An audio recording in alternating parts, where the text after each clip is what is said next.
Hello everyone, welcome back. If you are new to this channel, please do not forget to like, share and press that red button. In today's lesson you will learn about the economic decisions. Let us get right into it. By the end of this chapter you should be able to explain what an economic decision is, list the main influences on individuals in making economic decisions, list the main influences on firms in making economic decisions. The economy is dynamic. Individuals or households are constantly choosing on what goods and services to spend their income. They are choosing whether to save or to spend. They are even considering where to work. Firms are constantly choosing what goods to produce in what quantities, and at what prices to sell those goods. These activities all involve economic decisions where an individual is faced with options and chooses one course of action. Households or individuals in the economy are the consumers of goods and services and the owners of the factors of production. These individuals make economic decisions, such as what goods or services to buy, or where to work. Individuals are not isolated, each interacts with others and with the environment. The following factors influence the economic decisions of households. Personal choice. Personal choice is a desire for a product that is acted upon. People acquire goods and services that they want or need. Mr. Brown might choose to buy a set of pliers, but Mrs. Brown might choose to buy a matching brooch and scarf. Generally, growing incomes allow for the purchase of more goods and services, and, conversely, declining incomes mean that fewer purchases are possible.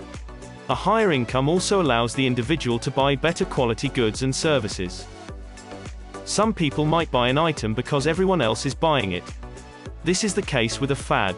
Nowadays, many residents in the Caribbean want to own a cell phone or an iPod. It is a form of peer pressure where consumers of all ages try to keep up with the purchases of their peers. You might not feel as if you are part of the crowd unless you, too, own a cell phone or an iPod. It is also called the keeping up with the Joneses effect. This could influence the type of clothes the individual wears or the type of car he owns. It could also affect the decision about where to live. Some people prefer to live near to their workplace. Others prefer to be at a distance. Some have no choice in the matter. This influences the type of items we like to own, such as books or a laptop computer. Students have different needs from those of other individuals. Your education can also affect your interests. A geography teacher might subscribe to the National Geographic magazine, while a beauty salon owner might buy Vogue magazine. If the rate of interest offered by banks on saving accounts is high, individuals will tend to save more. If the rate of interest is low, people will save less and spend more. They will even borrow to purchase consumer durables, such as cars, computers and television sets. The weather will affect economic decisions of households, as it has a direct influence on comfort and safety. Hot Caribbean weather means that more and more individuals are purchasing air conditioning units for their homes. The threat of hurricanes makes individuals more cautious about purchasing beachfront properties. In September 2004, Hurricane Ivan did a great deal of damage in Grenada and Grand Cayman. Some individuals lost their livelihood. In such a situation, people do not have the means or the desire to purchase goods and services, but are only concerned with obtaining the necessities of life. As do individuals, firms also make economic decisions, such as what to produce and how to produce. Firms are affected by factors internal to the firm, and the external environment. Some influences on firms in making economic decisions are: increasing costs can reduce a firm's output, unless the prospects for profits are high. In such a case, the firm will produce even if costs are increasing. Supernormal profit is the excess of total revenue over total costs.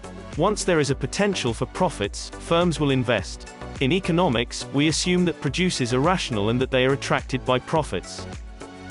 The resource base is the quality and type of resources available to a firm. The availability of resources will affect the firm's decision to produce a particular good. If resources are not available, then the firm will not be able to produce. The relationship between the management of a firm and the workers, usually represented by a trade union, is called industrial relations.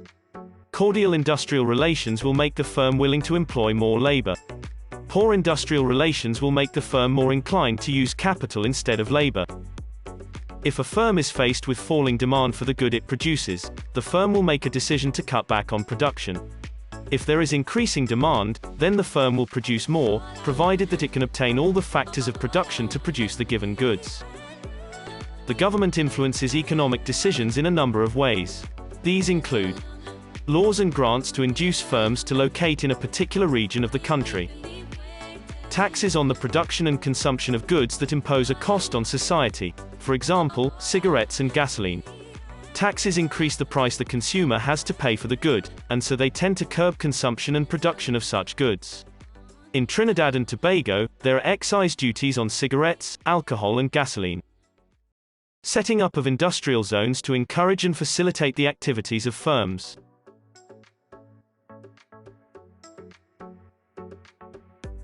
Provision of infrastructure, such as roads, bridges and ports. In Trinidad and Tobago, the opening up of the port at Point leases encouraged many firms to locate there.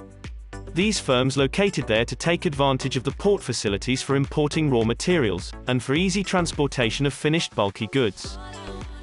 General laws to direct firms' activities. For example, the setting of the minimum wage of $7,000 per week in March 2005 by the government of Jamaica. This will affect the numbers employed by firms. In this country, the government also wants to close down casinos to discourage gaming and gambling. The government enforces its laws to regulate firms. Section 8 of the Equal Opportunity Act, 2000, Trinidad and Tobago, states that an employer shall not discriminate against any person when offering employment. However, the Act further states that this will not apply if the person's disability will prevent him from carrying out his job, or if his disability will result in risk to others or to himself, or if, to carry out the job, the person requires facilities that other workers do not need that will cause the employer hardship. Employers are therefore governed by this law.